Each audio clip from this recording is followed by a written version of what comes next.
ఆశపడుతున్నాను. దేవునికి వాక్యం ఒక మాట చదువుకుందాం. The Gospel of John chapter 3 verse 17. యోహాను సువార్త 3వ అధ్యాయం 17వ వచనాన్ని మనం చదువుకుందాం. The Gospel of John chapter 3 verse 17. యోహాను సువార్త 3వ అధ్యాయం 17వ వచనం చదువుకుందాం.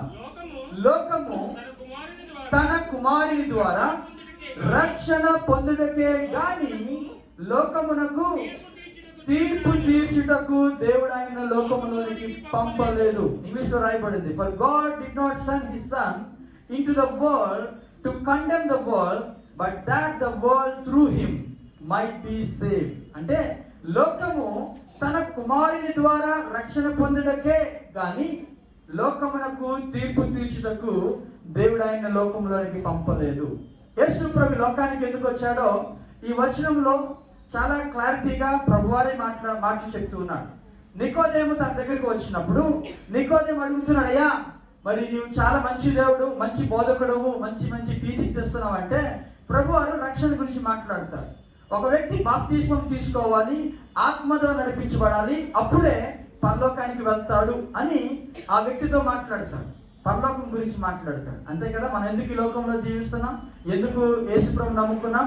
ఒకే ఒక కారణం, పరలోకానికి వెళ్ళడానికి. ఎవరైనా ఉన్నారు ఇక్కడ? పరలోకానికి వెళ్ళడానికి నమ్ముకున్నాను, లేదండి నాకు కారు కావాలి, మెదలు కావాలి, ఆరోగ్యం కావాలి, అందుకే నమ్ముకున్నవారు ఎవరైనా ఉన్నారా? లేదు. ఎందుకు యేసు ప్రభువుని నమ్ముకున్నారు అంటే ఒకే ఒక కారణం చెప్పాలి, పరలోకానికి ఏకైక మార్గం యేసు ప్రభు మాత్రమే. ఒకసారి గట్టిగా దేవునికి స్తోత్రం చెప్దామా? లోకము తన కుమారుని ద్వారా రక్షణ పొందుటకే గాని లోకమునకు తీర్పు తీర్చుటకు దేవుడు యేసు ప్రభుని పంపించలేదు. క్రిస్మస్ అనగా దేవుడు యేసు ప్రభుని లోకానికి పంపించాడు. దేని కొరకు అంటే మనమందరము కూడా రక్షణ పొందడానికి, అంతేగాని తీర్పు తీర్చడానికి కాదు. నువ్వు ఏ పాపంలో ఉన్నావు, ఎందుకు అలా ఉన్నావు అని ఎవరిని కూడా ప్రశ్నించలేదు. యేసు ప్రభు దగ్గరికి అనేక మంది వచ్చారు. యేసు ప్రభు వెళ్తున్న టైంలో అనేక మంది క్వశ్చన్ చేశారు యేసు ప్రభుని. ఒక వ్యభిచారంలో పట్టబడిన ఒక స్త్రీని తీసుకొచ్చాయా ఈ వ్యభిచారం చేస్తుంది అని అంటే ప్రభు తిడతారేమో, అవి బాగా కొన్ని మాట్లాడతారేమో అని చూస్తూ ఉంటే ప్రభువు వచ్చిన వారితో అన్నాడు, మీలో పాపం లేనివాడు ఆమెను చంపేయండి అన్నాడు. ఎవరున్నారు పాపం లేనివాడు? ఎవరు లేరు. ప్రభు అన్నారు, అమ్మా అందరూ వెళ్ళిపోయిన తర్వాత నేను కూడా నీ శిక్ష విధింపను, నువ్వు వెళ్ళి ఎప్పుడు కూడా పాపము చేయొద్దు అన్నాడు. కానీ ఏమా ఇలాంటి కార్యం ఎందుకున్నావు అని ఎటువంటి కూడా తీర్పు తీర్చలేదు. నెక్స్ట్ చూడండి, చాలా మంది ఏం చేస్తారు తెలుసా, మనుషుల్ని వేలు పెట్టి చూపిస్తూ ఉంటారు, తీర్పు తీరుస్తూ ఉంటారు. యేసు ప్రభు తీర్పు తీర్చడానికి ఆయన లోకంలోనికి రాలేదు. ఎవరిని కూడా ఆయన విమర్శ చేయలేదు, పేతుని విమర్శ చేయలేదు. ఇస్కరియోతు యూదా తన సొంత శిష్యుడు డబ్బులు దొంగిలిస్తూ ఉంటే, ఏమయ్యా నా దగ్గరే ఉంటూ నేను ఇచ్చే ఆహారము తింటూ నా మీదే నువ్వు ఇలాగా దొంగతనం చేయాలా అని ఎప్పుడు కూడా ఒక్క మాట కూడా అనలేదు యేసు ప్రభు. గమనిస్తున్నారు ఈ మాట వింటున్నారా? ఒక్క మాట కూడా నేను ఎందుకో తెలుసా, దేవుడు యేసు ప్రభుని లోకానికి పంపించినప్పుడు, తండ్రి అయిన దేవుడు యేసు ప్రభుని లోకానికి పంపించినప్పుడు ఎందుకు పంపించాడు తెలుసా? ఆయన ఒక మాట అన్నాడు యేసయ్యతో, నువ్వు వెళ్తున్నప్పుడు ప్రజలందరూ రక్షణ పొందాలి, అంత మాత్రమే, అంతవరకే నీ పని, లోకంలో తీర్పు తీర్చవద్దు. అందుకే నికోదేముతో అంటాడు, లోకమునకు తీర్పు తీర్చుటకు యేసు ప్రభు ఈ లోకంలోనికి పంపబడలేదు. చాలా మంది కూడా, అనేక మంది కూడా మరి పాపంలో ఉన్న వ్యక్తులను ఎవరిని కూడా యేసు ప్రభు ఒక్క మాట అనలేదు. వేలు పెట్టి నువ్వు ఈ పాపం చేసావు, ఆ పాపం చేసావు అని ఒక్క మాట కూడా అనలేదు. కానీ వారి యొక్క పాపాన్ని దేవుడు బయలుపరిచి వారిని రక్షణలోనికి నడిపించాడు. అదే నిజమైన క్రిస్మస్. ఒకసారి గట్టిగా దేవునికి స్తోత్రం చెప్తామా? ఒకసారి ఈ పిక్చర్ చూడండి, నెక్స్ట్ లైన్. ఈ పిక్చర్ చూడండి ఒకసారి. ఏం కనబడుతుంది? ఒక పెద్ద నుయ్య.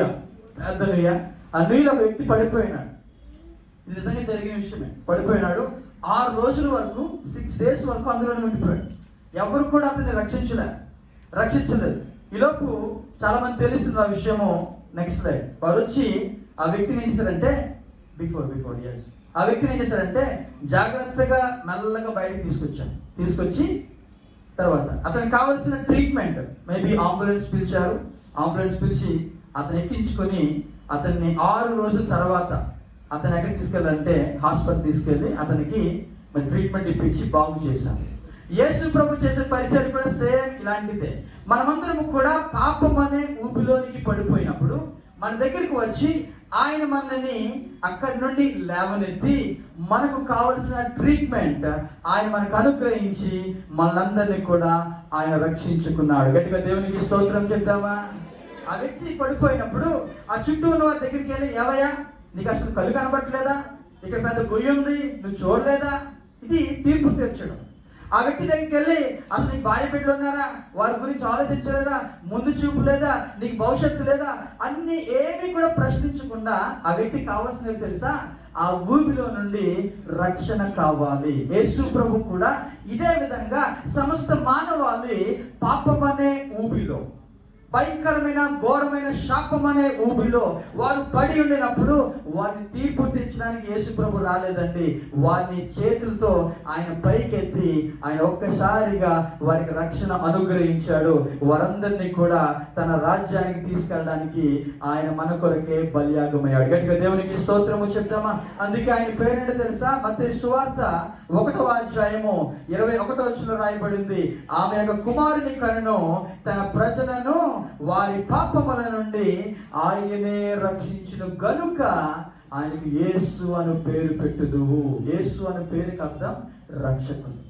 ఆయన మనం రక్షించడానికి వచ్చాడు. ఈ మాటలు వింటున్నా నీవు ఇంకా పాపములో ఉంటే నిన్ను తీర్పు తీర్చదండి యేసు ప్రభు. ఎందుకమ్మా పాపములో ఉన్నావు అనడు. ఆయన అంటాడు, అమ్మా రా, నా దగ్గరికి రా, నేను నీకు నిత్య జీవం ఇస్తాను. రా, నీ పాపం నుండి విడిపిస్తాను. ఆయన మరణం నుండి విడిపించే దేవుడు అండి. ఆయన రోగం నుండి విడిపించే దేవుడు అండి. ప్రకృతి వైపరీత్యాలను విడిపించే దేవుడు అండి. ఆయన దగ్గరికి వస్తే ఏది కూడా కొదువు ఉండదు, ఈ లోకంలో పరలోకంలో కూడా. అందుకే ఆయన యొక్క పేరంట ఆమె యొక్క కుమారుని కన్ను. మాథ్యూ చాప్టర్ 1:21, మత్తయి సువార్త 1:21లో మనం చదువుకున్నాం కదా. ఆమె యొక్క కుమారుని కన్ను తన ప్రజలను వారి పాపముల నుండి ఆయనే రక్షించును గనుక ఆయనకు యేసు అను పేరు పెట్టుదువు. ఇటువంటి యేసయ్యకి 3 గుంపులు కనబడుతున్నారు. మేబీ ఇక్కడ మనం కూర్చున్న మనము కూడా ఆ గుంపులో ఏదో ఒక గుంపులో చేరి ఉన్నాం. ఒకటో గుంపు ఏంటి తెలుసా? Next slide. 1వ గుంపు the people who reject Jesus, అంటే యేసు ప్రభుని తృణీకరించే గుంపు వీళ్ళు. ఎవరండి ఫస్ట్ గుంపు? యేసు ప్రభుని తృణీకరించే గుంపు. మీరు అడగవచ్చు, లేదండి నేను ఆ గుంపులో లేను అనొచ్చు. ఒకవేళ వాక్యం విన్న తర్వాత మనం ఒక హృదయాన్ని మనం పరిశీలన చేసుకుందాం. ఈ గుంపులో ఒక వ్యక్తి మనకు కనబడుతున్నారు. ఈ పిక్చర్ చూడండి ఒకసారి. ఇతను హేరోదు రాజు.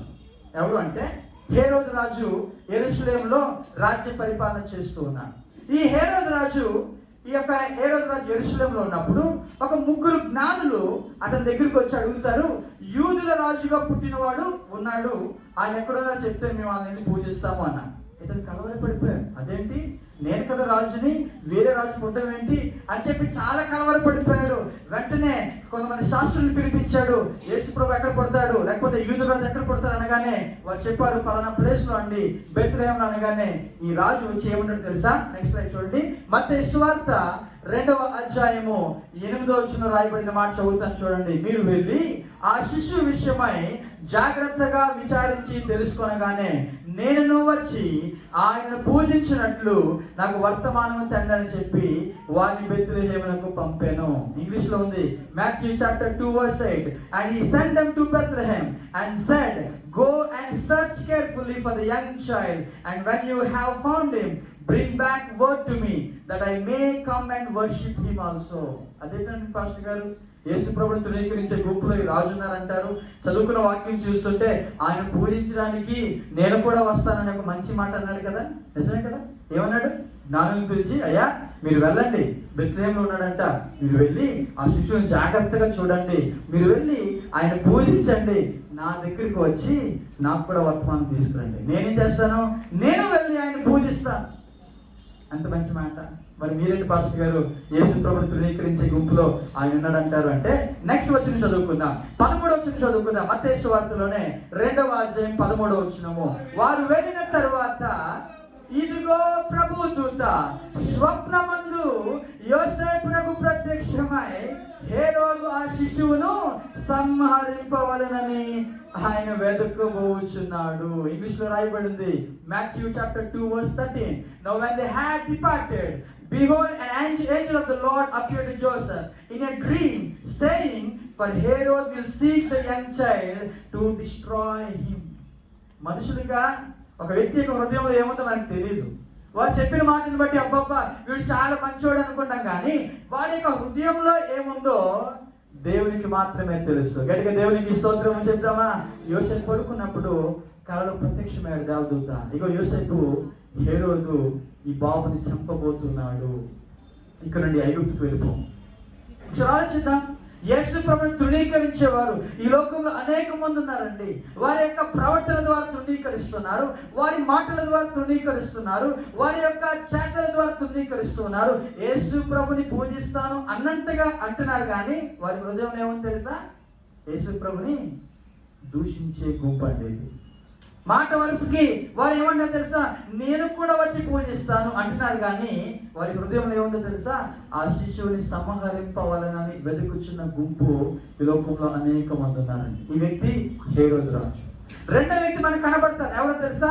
యేసు ప్రభుని తృణీకరించే గుంపు శాస్త్రులు, పరిసయ్యులు, ప్రధాన యాజకులు, సద్దూకయ్యులు. యేసు ప్రభు దినాల్లో వీళ్ళందరూ కూడా ధర్మశాస్త్రంలో ఆరితేరిన వారు. ధర్మశాస్త్రం బాగా తెలుసు వాళ్ళకి. వాళ్ళు ఎవరంటే ప్రధాన యాజకులు ఉన్నారు, శాస్త్రులు ఉన్నారు, యాజకులు ఉన్నారు, పరిసయ్యులు ఉన్నారు, సద్దూకయ్యులు ఉన్నారు. ఆ గుంపులు చాలా మంది ఉన్నారు. వారందరికీ కూడా ఏమి తెలుసు తెలుసా?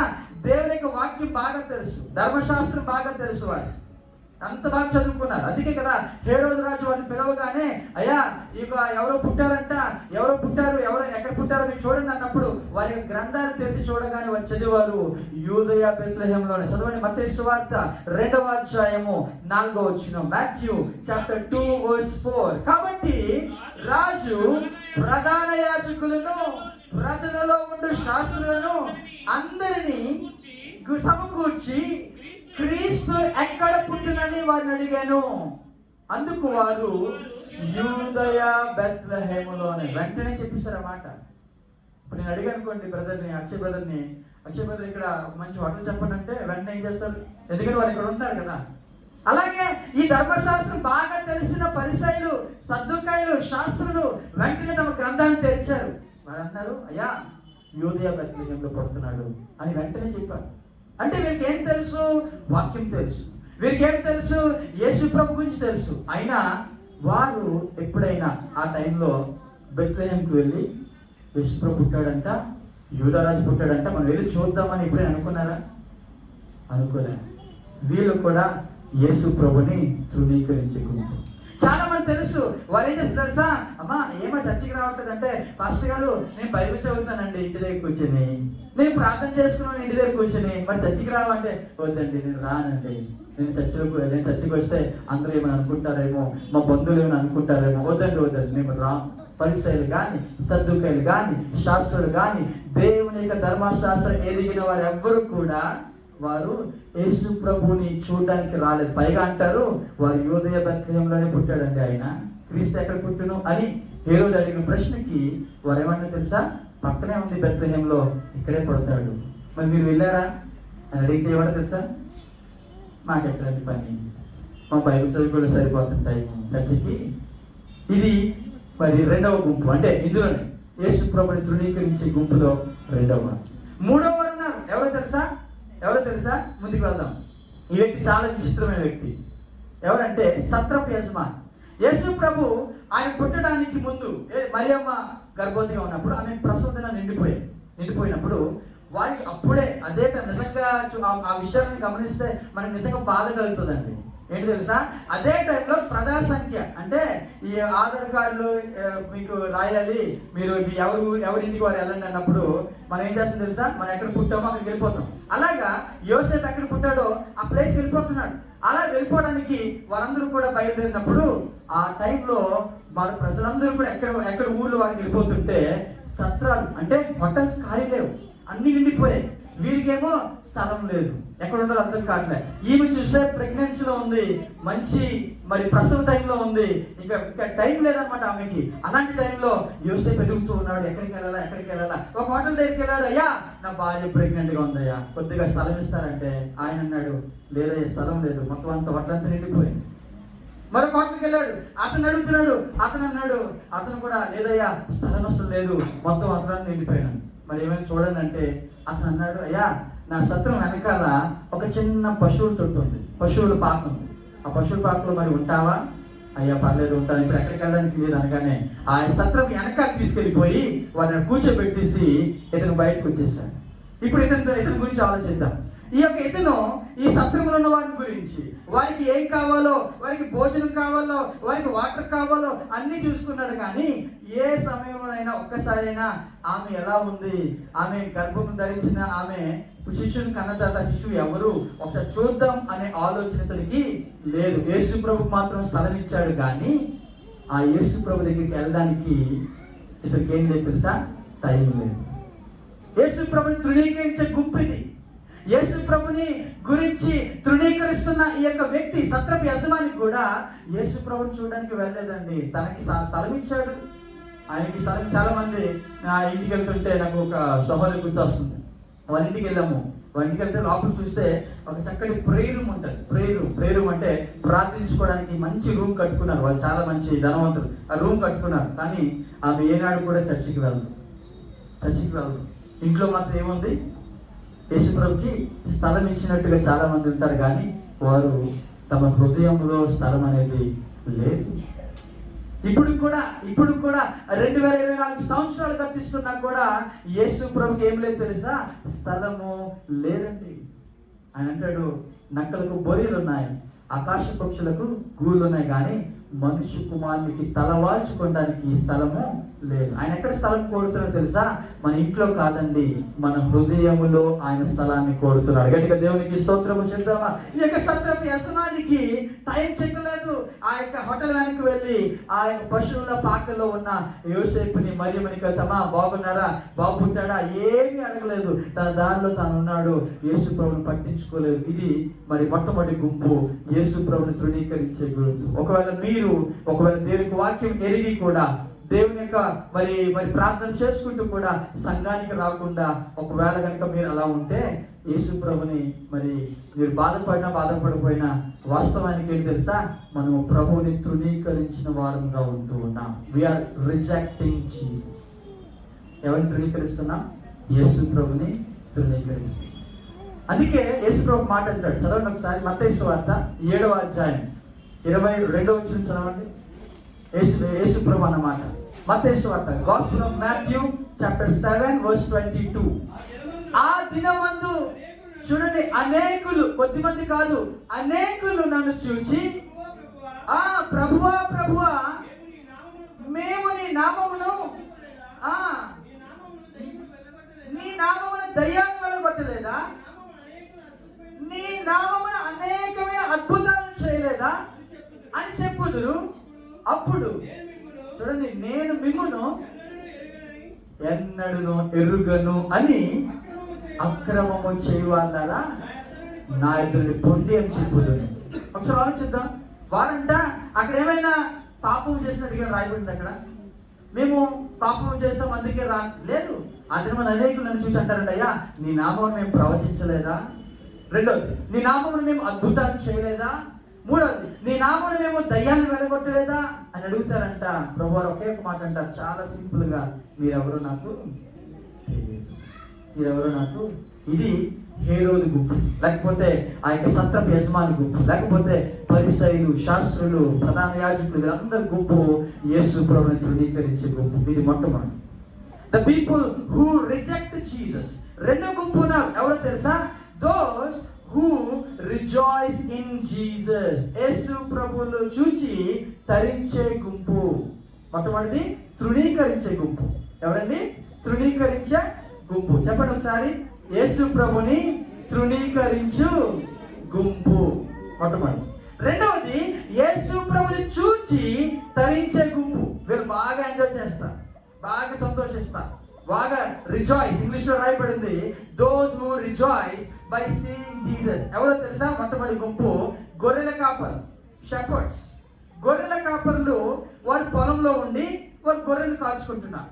దేవదూత ప్రత్యక్షమై వారితో మాట్లాడుతూ, భయపడకూడదు, మీరు ప్రజలందరికీ కలగబోవు మహా సంతోషకరమైన సువార్తమాన్ని తీసుకొచ్చానన్నాడు. వారు అనుకున్నారు ఏంటో ఇది అనుకున్నారు. వెంటనే ఆ యొక్క దేవదూత చెప్తాడు, దావీదు పట్టణమందు నేడు రక్షకుడు మీకు పుట్టినాడు అనగానే వారు లేచారు. ఈ గుంపు చాలా చాలా బాగుంటుంది. లేచారు, వారు పరుగు ఎక్కడికి వెళ్ళారు తెలుసా? బెత్లెహేము పట్టణానికి వెళ్ళారు. బెత్లెహేముకు వెళ్ళిన తర్వాత ఆ తొట్టిలో పండుకున్న శిశువుని చూశారు వారు. వారి యొక్క సంతోషం చెప్పలేమండి, ఎంతగా ఆనందించారో.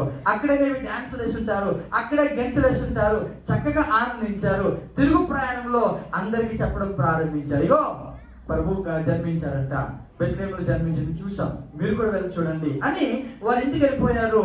మరలా ఈ బైబిల్లో వారి యొక్క ప్రస్తావన మనకి ఎక్కడ కనపడదు. మళ్ళా ఎక్కడ కనబడదు తెలుసా? ఓన్లీ లూకాసు వార్త 2వ అధ్యాయంలో మాత్రమే కనబడతారు. వీరు వచ్చారు, ప్రభుని చూశారు, ఆనందించారు, వెళ్ళిపోయారు. వీళ్ళు ఎలాంటి బ్యాచ్ అని చెప్పమంటారా? ఒకవేళ మీరు బాధపడకూడదు. ఎలాంటి బ్యాచ్ అంటే క్రిస్మస్ టైంలో మాత్రమే వచ్చే బ్యాచ్. ఓకే, క్రిస్మస్ టైంలో మాత్రమే వస్తారు. మీరు అనుకోకండి, మేబీ ఈ మాటలు ఒకవేళ అనిపించవచ్చు, కానీ ఇది వాస్తవానికి నేను మాటలు మాట్లాడుతున్నాను. వీళ్ళెవరంటే యేసు ప్రభుని చూసి తరించే గుంపు. Those who rejoice by seeing Jesus. గొర్రెల కాపరులు ఆ యొక్క ప్రభుని చూశారు, ఆనందించారు. మళ్ళా వారు మంచి పని చేశారు తెలుసా? అందరికి వెళ్ళి సువార్తను చాటించారు. వారి ఇంటికి వెళ్ళిపోయారు. మళ్ళా వారి గురించి ఎక్కడ కూడా కనపడదు. ఇది యేసు ప్రభుని చూసి తరించే గుంపు. మరొక గుంపు ఉన్నారు. నెక్స్ట్ స్లైడ్ చూపించండి. Next slide. వీరెవరంటే జ్ఞానులు. వైస్ మ్యాన్ అంటారు ఇంగ్లీష్ లో, వైస్ మ్యాన్. వీళ్ళు చాలా దూరంలో వచ్చారు. గొర్రెల కాపురు అయితే ఆ ఊర్లోనే ఉన్నారు, ఆ దేశంలోనే ఉన్నారు కాబట్టి వాళ్ళు వచ్చేస్తారు. కానీ వీళ్ళైతే చాలా దూరం నుండి వచ్చారు. ఎక్కడి నుండి తెలుసా? తూర్పు దేశం నుండి వచ్చారండి వీళ్ళు. తూర్పు దేశంలో నుండి వారు ఆ యొక్క ప్రభువుని చూడడానికి వచ్చారు. ఒక నక్షత్రాన్ని తీసుకొని, ఒక నక్షత్రం చూసుకుంటూ వారు ప్రయాణం సాగించారు. వీళ్ళు ఇంకా చెప్పాలంటే వీళ్ళు వచ్చేసరికి 2 సంవత్సరాలు పట్టింది. ఎన్ని ఇయర్స్? 2 ఇయర్స్ పట్టింది, 2 సంవత్సరాలు. అందుకే యేసు ప్రభువుని చూడడానికి వచ్చేసరికి యేసు ప్రభు పశువుల పాకలో లేరండి. ఎక్కడున్నారు తెలుసా? ఒక ఇంట్లో ఉన్నారు. అందుకే మత్తయి సువార్త 2వ అధ్యాయంలో మనకు మాట కనబడుతుంది. చదువుదాం ఒకసారి. మత్తయి సువార్త 2వ అధ్యాయము 10వ వచనం చదువుకుందామా? వారు ఆ నక్షత్రమును చూచి అత్యానంద భరితులై, చూడండి, ఇంటిలోనికి వచ్చి. ఎక్కడికి వచ్చారు వీళ్ళు? ఇంటిలోనికి వచ్చారు. అంటే పశువుల పాకలో వారు యేసుప్రభు జన్మించారు. యేసుప్రభు జన్మించిన పశువుల పాక నుండి వారు షిఫ్ట్ అయిపోయారు. ఎక్కడికంటే ఒక ఇంట్లోకి వచ్చేస్తారు. ఆ ఇంట్లోనికి రాగానే ఈ జ్ఞానులు లోపలికి వెళ్ళి ఆ శిశువును చూచి, ఆ శిశువుకి మరింతగా వారు తెచ్చుకున్న గిఫ్ట్స్ ఉన్నాయే, బంగారము, సాంబ్రాణి, బోలం, ఆ ప్రభుకి సమర్పించారు. వారు అత్యానంద భరితులయ్యారు. ఆనందిస్తున్నారు. వీళ్ళు కూడా తరించే గుంపు ఆనందిస్తున్నారు. అన్ని బాగున్నాయి. ఆ రాత్రి పడుకున్నారు. దేవుడు మాట్లాడడం ప్రారంభించాడు. మీరు వెళ్ళండి కానీ హేరోదు దగ్గరికి వెళ్ళవద్దు. మరి ఎలా వెళ్ళాలి ప్రభు అంటే వేరే మార్గంలో వెళ్ళాను, కానీ వేరే మార్గంలో వెళ్ళిపోయారు. మరలా మనకి ఇంకెక్కడ కూడా కనపడదు. మత్తయి సువార్తలో 2వ అధ్యాయంలో జ్ఞానులు కనబడతారు. లూకాసు వార్త 2వ అధ్యాయంలో గొర్రెలు కనబడతారు. మరలా ఎక్కడైనా కనబడతారు అంటే మరలా దేవునికి వాక్యంలో ఎంత దిగినా జ్ఞానులు కనపడరు, గొర్రెలు కనపడరు. యేసు ప్రభుని చూసి తరించే గుంపు మాత్రం వీళ్ళు. ఇది కూడా బాధకర విషయం కదా. ఏ గుంపులో ఉన్నాం? యేసు ప్రభుని తృణీకరించే గుంపులో ఉన్నామా, లేకుండా యేసు ప్రభుని తరించే గుంపులో ఉన్నామా?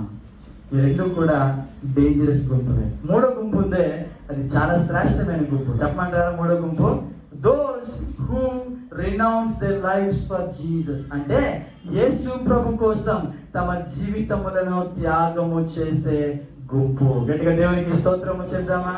త్యాగము చేసే గుంపు అండి.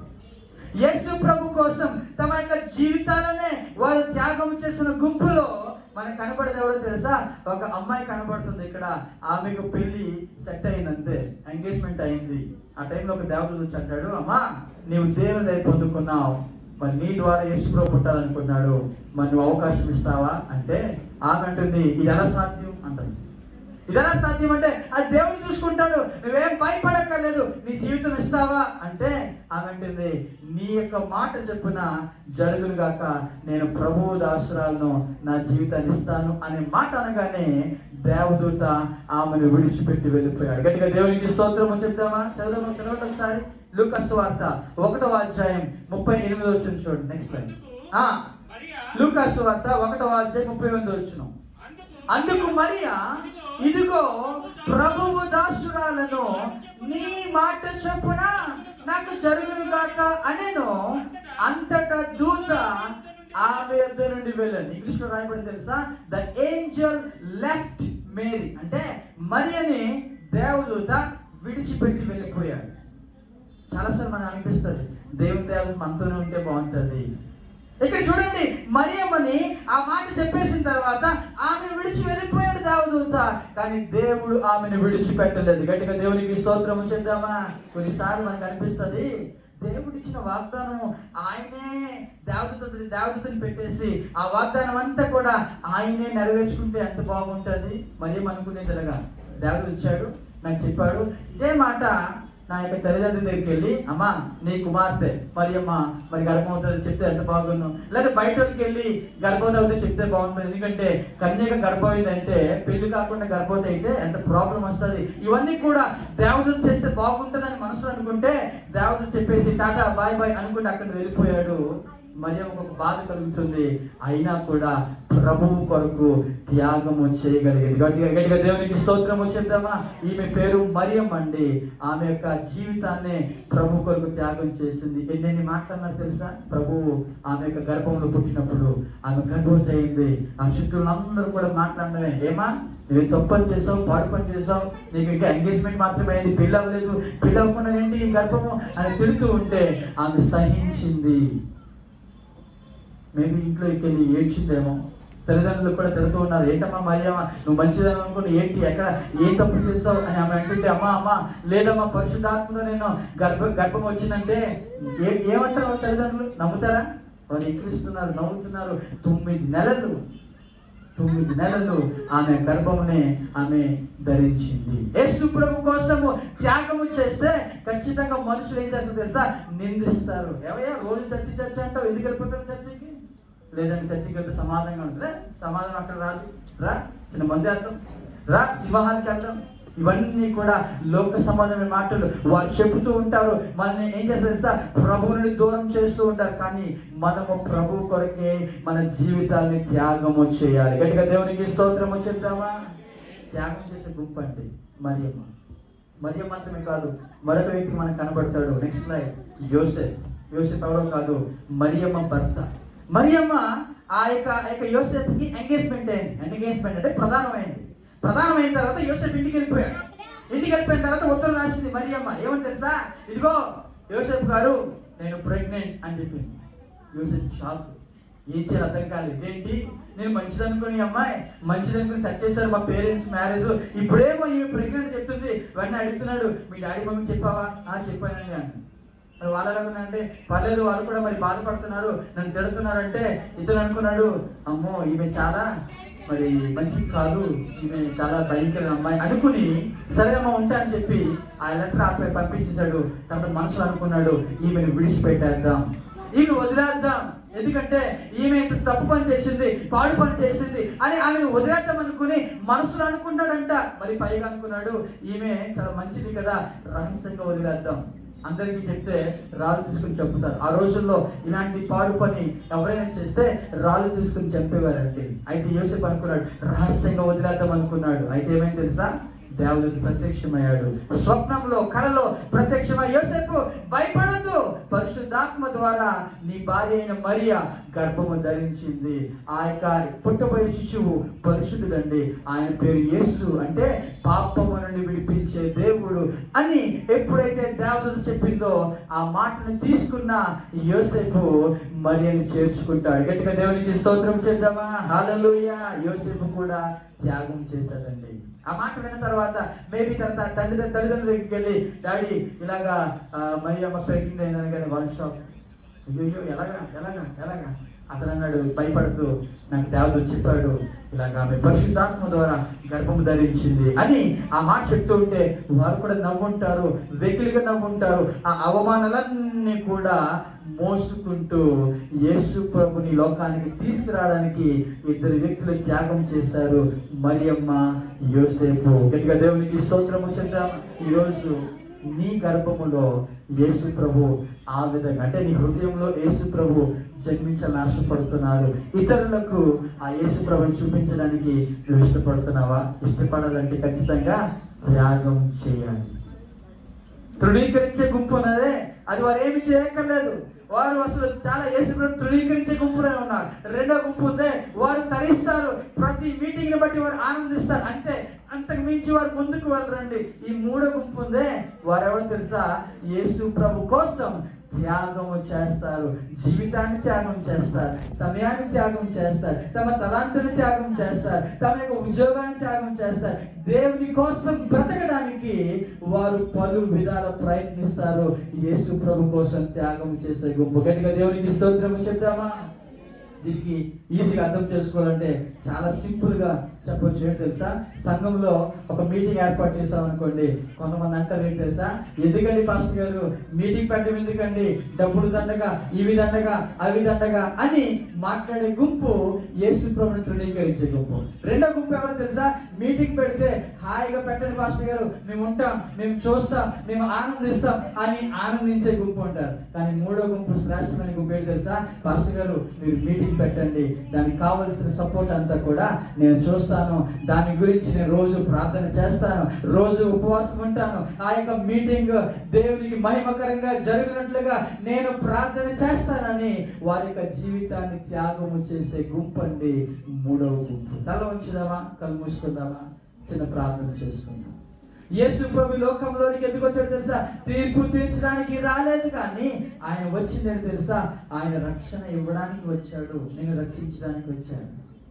యేసు ప్రభు లోకంలోనికి ఆయన తీర్పు తీర్చడానికి, ఆయన ఎవరిని కూడా వేలు పెట్టి చూపించడానికి రాలేదు, కానీ ఆయన ప్రతి ఒక్కరిని పాపం అనే ఊబిలో నుండి ఆయన లేవనెత్తడానికి, వారికి రక్షణ ఇవ్వడానికి, వారికి రక్షణ ప్రసాదించడానికి ఆయన వచ్చాడు. ఈ మాట వింటున్న నీవు ఇంకా పాపం అనే ఊబిలో ఉన్నావేమో, ఇంకా శాపం అనే ఊబిలో ఉన్నావేమో, ఇంకా మరి ఆ యొక్క పాపము లేకపోతే శాపము లోక సంబంధమైన ఆ యొక్క చెత్త, లేకపోతే ఆ యొక్క లోక సంబంధమైన భ్రష్టత్వంలో మనం ఉంటున్నామేమో ఒక్కసారి మనం పరిశీలన చేసుకుందాం. యేసు ప్రభు ఎందుకు వచ్చాడు తెలుసా? అటువంటి వారిని రక్షించడానికి యేసు ప్రభు లోకానికి వచ్చాడు. అయితే ఆ యేసు ప్రభు కోసం మనం ఏ గుంపులో ఉన్నాం? ఆయన తృణీకరించే గుంపులో ఉంటున్నామా? యేసు ప్రభు తృణీకరించే గుంపులో మనం ఉన్నట్లయితే అది చాలా మరి మంచిది కాదు. ఎందుకో తెలుసా? ఆయన అంటాడు, అక్రమం చేయవాళ్ళారా నా ఎదురుడి తొలగిపోండి అంటాడు. యేసు ప్రభు తృణీకరించే గుంపు. రెండో గుంపు ఉందే, యేసు ప్రభుని చూచి వారు తరించే గుంపు. వారు తరిస్తారు, ఆనందిస్తారు, దే విల్ రిజాయిస్, చక్కగా ఆనందిస్తారు, అంతకు మించి వారికి ఏమి చేయరు. బట్ థర్డ్ గుంపు ఉందే, మరి యేసు ప్రభుని కోసం వారు తమ జీవితాలనే త్యాగం చేసే గుంపు అండి. త్యాగం చేస్తారు, పర్వాలేదు, బంధువులు ఏమనుకున్నా పర్వాలేదు, నేను యేసు ప్రభుని నమ్ముకుంటాను, ఎవరేమనుకున్నా పర్వాలేదు, ఎందుకంటే ఆయనే నిత్య జీవం ఇస్తాడు, ఆయన నన్ను తీర్పు తీర్చుడు అని యేసు ప్రభు కోసం త్యాగం చేయడానికి ఇష్టపడుతున్నాను. ఈ మాటలు వింటున్నా మనమందరం కూడా ఒక్కసారి తీర్మానం చేసుకుందామా? మన హృదయంలోనికి ప్రభుని ఆహ్వానించుదామా? అయ్యా, నా హృదయం